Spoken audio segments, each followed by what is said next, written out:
Thank you for joining us around the fire. For more information or to make a donation, please visit randomactsnetwork.com. Now, want to hear a scary story?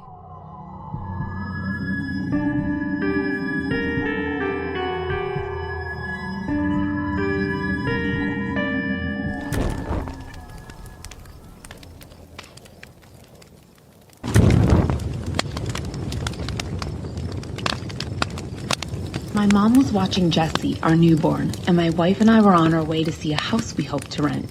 Molly was relocating for work, and we didn't have much time to put things in order. I was excited for the change, though a bit hesitant to pack up our lives and move so quickly.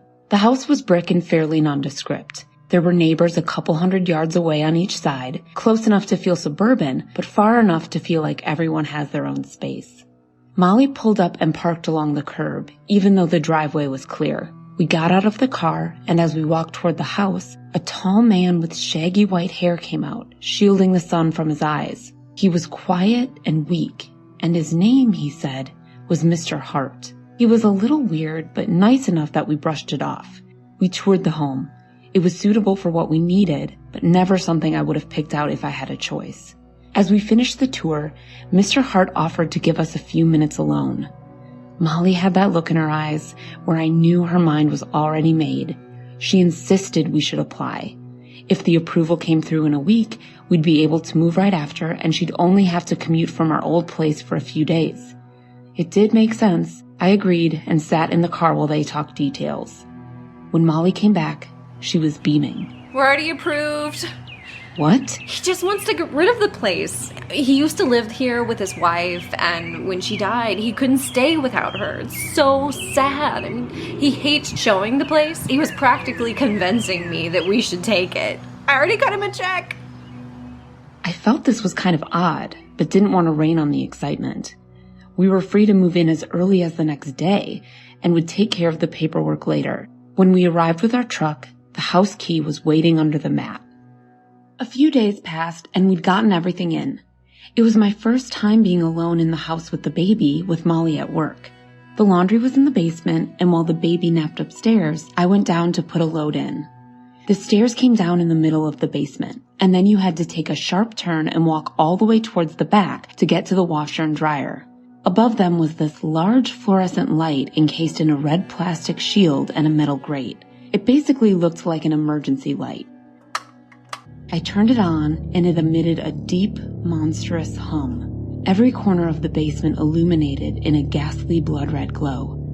I couldn't imagine what it was used for, but I certainly didn't need it. I quickly turned it back off and threw the laundry in. As I got to the top of the stairs, I heard a click, followed once again by a deep, familiar hum. I turned around, and sure enough, the basement was once again glowing red. I took a breath and took the first step, then the next. I probably didn't turn the switch back off all the way, and the vibrations of the laundry pushed the light back on. This logical thought gave me the confidence I needed to round the corner and return to the back of the basement, where I flipped the light back off once again. The humming stopped, and I stood in the quiet glow of a single light bulb at the foot of the stairs. I looked again to the red light and saw it had its own plug. I followed the cord and yanked it from the outlet. As I reached the top of the stairs, I heard the hum again. Pins and needles ran through my entire body. I closed my eyes, took a breath, and turned around. The basement was glowing red. I took one step down. What was I going to do? I took the next. The humming grew louder. I reached the bottom of the staircase and turned towards the light. Just as I confirmed with my eyes that it was still unplugged, it snapped, flickered, and turned off. I stood there for a moment, listening to my own breath. And then, the light came on again. I stepped towards it, and it clicked off. I waited and took another step. It clicked on again. I kept moving across the basement, and the flickering grew faster and faster, the humming louder and louder. The strobing made it almost impossible to see. I reached toward the grating. Every light in the basement went out at once. I ran as quickly as I could, smashing into old boxes and furniture as I made my way by the dim light bleeding down the stairs. I climbed up on all fours and slammed the door behind me, trying to catch my breath. I heard the baby crying in his bedroom. When Molly got home, I could tell she didn't believe me, even though she saw how upset I was. She went downstairs alone to replace the bulb that had blown out. The red light wouldn't work for her, even after plugging it back in and flipping the switch. Still, she removed the grate and took it down at my request. A few days later, I'd almost forgotten about what had happened. I got a little nervous doing laundry, but with the red light off the wall, I was able to convince myself that Molly was right. We were safe. Jesse was once again down for his afternoon nap, and Molly was working. I was watching daytime TV and unpacking boxes when there was a sudden, loud knock on the door. I turned the TV off and wiped off my hands, getting quickly to the door. But there was nobody there. I hadn't seen any kids around the neighborhood, but I don't know. I guess I assumed it must have been a joke. I shut the door and went back to the boxes. I was busy and stressed, and it was kind of easy to just put it behind me. But then, a little while later, it happened again. I rushed to the door without missing a beat, but once again there was no one there. I stepped out onto the front porch and took a long look in each direction. No one. I went back inside and decided to check on the baby. He was gurgling in the crib, so I picked him up and walked around with him for a bit before I sat down with him in the rocking chair. Before I knew it, we had both dozed off. Another knock, and it was loud. But I was upstairs, far from the front door. How could it have been? My heart sank as I realized the sound hadn't come from the front door. The knock came from the bedroom door that I didn't remember closing. "Molly?" I asked. Nothing. My heart was throbbing and my mouth was dry. I gently put the baby back in his crib and took a cautious step toward the door. "Molly?" I nearly screamed and rushed to lock the door. Falling to my knees, I looked through the crack into the hallway. But there was no one there. I stayed locked in that room with Jesse until Molly got home. I was too scared to do anything else. Molly suggested having my mother come stay for a few days, but I knew I was ready to leave. She wouldn't have it. Babe, it's just the sounds of an old house settling. You'll get used to it. As always, she was able to calm me down. I planned to start spending our days away from the house, running errands or visiting the park. The less time in the house without Molly, the better. But only a bit later, we were watching a movie on the couch when we were both startled by a large thud directly above us, like something heavy had hit the floor hard. This was Jesse's room. Without saying a word, we bolted up the stairs. We could hear the baby shrieking. As we opened the door, I expected Jesse's crying to get louder, but it remained muffled. The bright moonlight came through the windows and the heavy antique curtains had been torn down, left in a tall heap on the floor. The crying was coming from inside the pile. We threw everything aside, digging towards the sound before Molly pulled Jesse from the curtains. Thank God he wasn't hurt. But it was enough of a scare. Molly finally agreed. She'd call Mr. Hart tomorrow and discuss our options. The three of us slept together in one room that night with all the lights on. The next day, Molly was busy trying to reach Mr. Hart and sort out missing a few days of work, while I repacked the boxes that I had unloaded. The baby never left my sight. Of course, we cared about the money we'd lose in rent, but it was more important for us to feel safe. I found myself terrified to do anything in that house. We'd gotten a moving truck, and Molly planned to stay in a hotel, while Jesse and I went back home to my mother's for a bit. Anything was better than there. Jesse needed his teething ring, which we'd left upstairs. I didn't want to go upstairs alone, but I couldn't pull Molly from the phone, and it would only take a second. I grabbed a box of Jesse's things and stepped towards the door, but tripped and fell hard, spilling baby clothes onto the large throw rug that covered the original floors. A few of the rooms had rugs like these when we moved in. Somehow, the rug had gotten bunched up. As I bent over to fix it, I instead decided to pull it up, walking backwards towards the center of the room. In the middle of the floor was a large, deep brown stain covering the floorboards, exactly where we'd found Jesse the night before. I dropped the carpet and ran down the stairs to get Molly, but she didn't acknowledge me. She was staring at something, confused. After a few moments, she turned to me and handed me a check. The check she'd written for Mr. Hart on the day we met. It had never been cashed. It had never left the house. Standing in the sun by the truck, I felt a massive sense of relief knowing I'd never have to go inside again.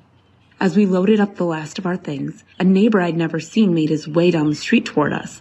I never got the chance to come and introduce myself, and you're already on the way out. I know, I'm so sorry, I said.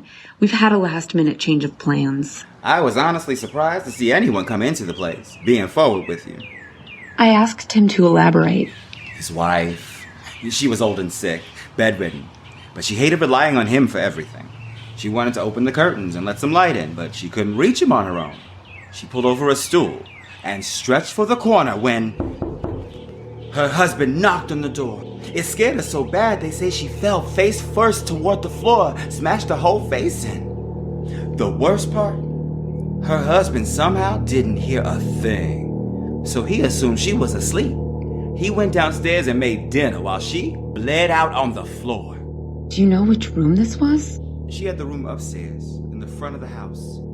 His eyes lifted to the windows of the room that, until today, had belonged to my infant son.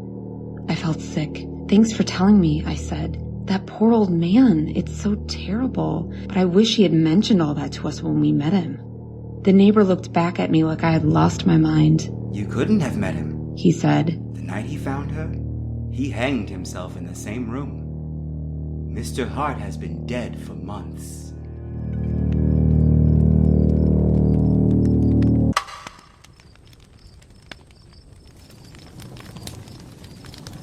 I was never one for ghost stories.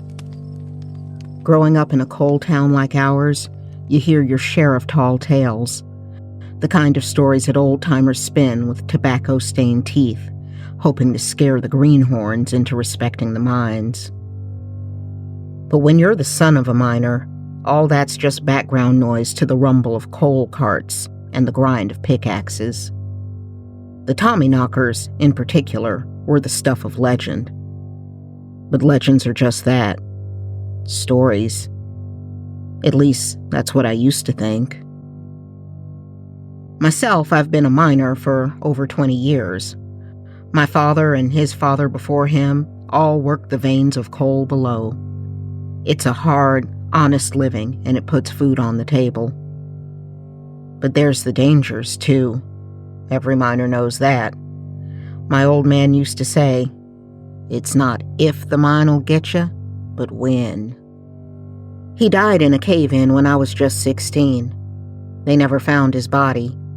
All they recovered was his helmet, lying like a tombstone on the rubble. From that day on, it was my helmet.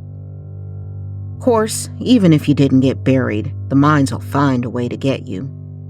There's the cold that seeps into your bones no matter how many layers you wear. And the air so dusty, the pitman's plague is all but promised. Turns your lungs darker than dirt and steals the breath away from you, bit by bit, every day, until you have none left to take. But there's something about the mine that calls to you. It's in the blood, I guess. The mine becomes part of you, and you become part of it. The damp smell of the earth in those deep, dark tunnels reminds you where we all come from and what we all become again when our day is done. This story in particular happened on a Wednesday at the Maple Grove mines. A group of us, 12 or so, were finishing up the night shift just before dawn. Everyone just exhausted. Most of us, we kept our heads down and did our jobs, so I didn't think anything about how nobody was talking much. I was at my station when I started to hear it. At first I thought it was just the creaking timbers or someone kicking a rock or something. A faint tapping sound, like someone knocking on a door far away. But the knocking continued, almost like a heartbeat. Rhythmic, growing louder, more insistent. No matter how I tried, I couldn't pinpoint from which direction it was coming from. I asked the man working next to me if he heard it too. His name was Hank. He muttered something about the mine playing tricks on us and shrugged it off. But I wasn't so sure. As the night wore on, the knocking continued to grow louder, to the point where other miners started to notice something too. More and more wide-open eyes glanced around nervously in the dim light of our lamps. I could feel that everyone was on edge, just waiting for something to happen. Of course, without having any real reason not to. We just had to keep working. But something was coming. That much was clear. A mind has a million ways to kill you, and none of them are pretty.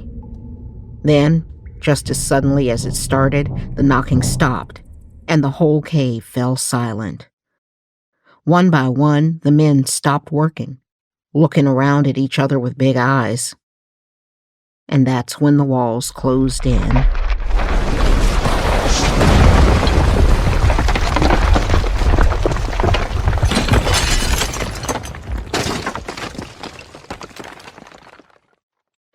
It happened so fast, in less than a second, the ceiling was on us. Somebody screamed. It may have been me, I don't know. And the world went black. When I came to, everything was still. The first thing I noticed was the cold. All I could smell was the earth, so I thought I was dead and buried. Then my heart started beating in my eardrums and I remembered where I was. I tried to swallow and couldn't. My throat was as dry as the dirt around me and I could taste blood. I tried to move, but my legs were pinned under a pile of rubble. I was trapped. I figured I should save my energy, so I held still a minute before trying to take a look around from where I was. I didn't see much, since the air was so thick with dust, and the light on my lamp was dim and flickering. I strained to hear any sounds at all, other movement, voices, even that curious knocking. Anything to tell me I wasn't alone. I tried to call out, but my voice was too weak. I couldn't get a deep enough breath to make a sound in the least. So I just started to think about how those were probably going to be my final moments, and I found myself jealous of the other men who must have died right away when the tunnels went in. I began to feel sleepy, and the throbbing in my head had calmed a bit. The thought of closing my eyes and drifting off for good didn't sound so bad. But then, I heard it again. At first it was so quiet I told myself that it was in my head. Then I knew, as the knocking got a little bit louder, that it was real, and it was coming from somewhere below me, far beneath the bowels of the earth. But I was stationed just off the shaft bottom. That's the lowest level in the mines, so there couldn't possibly be anyone below me. The sounds gave me a taste of hope, though, and that was enough for me. I was able to free one of my legs from the rubble, and then the other one, too. God damn it, it hurt like hell when I stood up. But I gritted my teeth and forced myself to limp ahead in the tunnel, over the jagged debris and twisted beams sticking out like broken bones. I thought for a second that I probably had a few of those myself, and I wasn't sure if I should keep moving and risk making anything worse. And I wondered about if there was a rescue team coming for us. Maybe it would be better to stay put, where they'd think to look for me. But the knocking continued, calling to me, urging me to follow. And in front of me, there was a gap in the rubble just big enough to squeeze through. I crawled through the gap, every movement sending pain through my battered body. On the other side, the tunnel sloped forward, and I could see my breath in the dim light of my headlamp.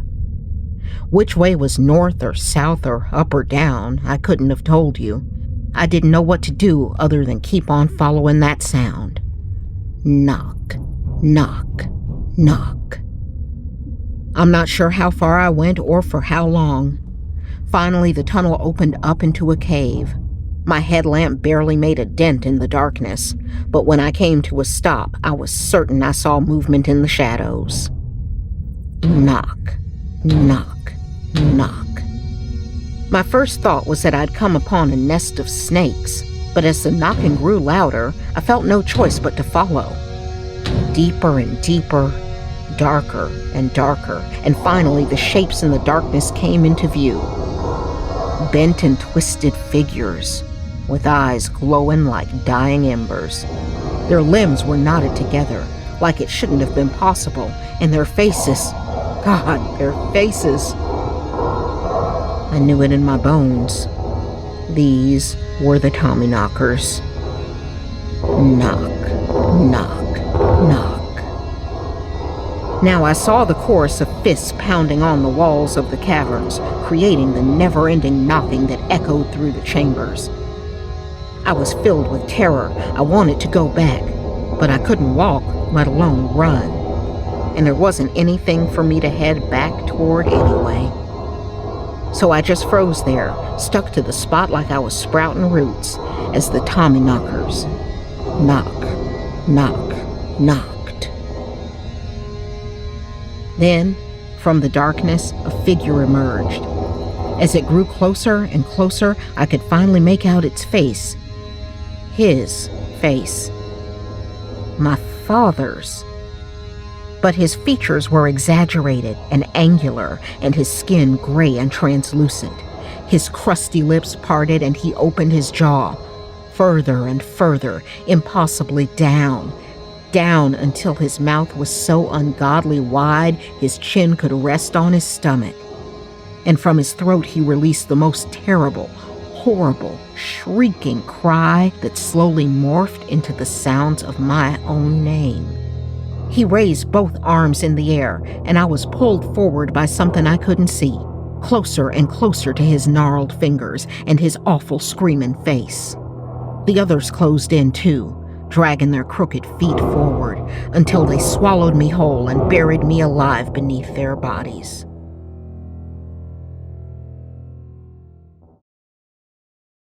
They found me the next morning, collapsed by a small entrance to the cave that was way on the other side of the mound that nobody had seemed to know was there before that.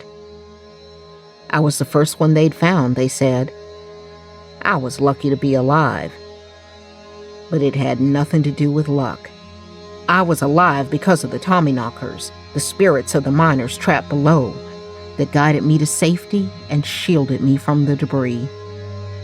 I can't say for sure if it was really my father down there, but I can say that the blow to my head would have killed me, if not for his helmet.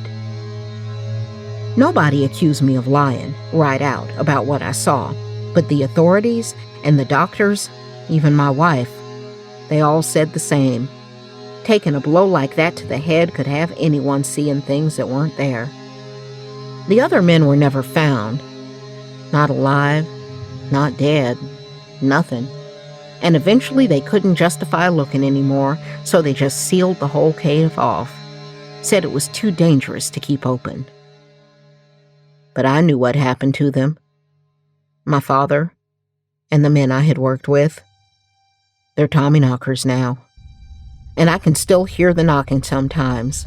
Late at night, when the world is quiet, I hear it down below like a heartbeat. Knock, knock, knock. And one day, I won't be able to resist. There's just something about a mind that calls to you. After all, it's in the blood.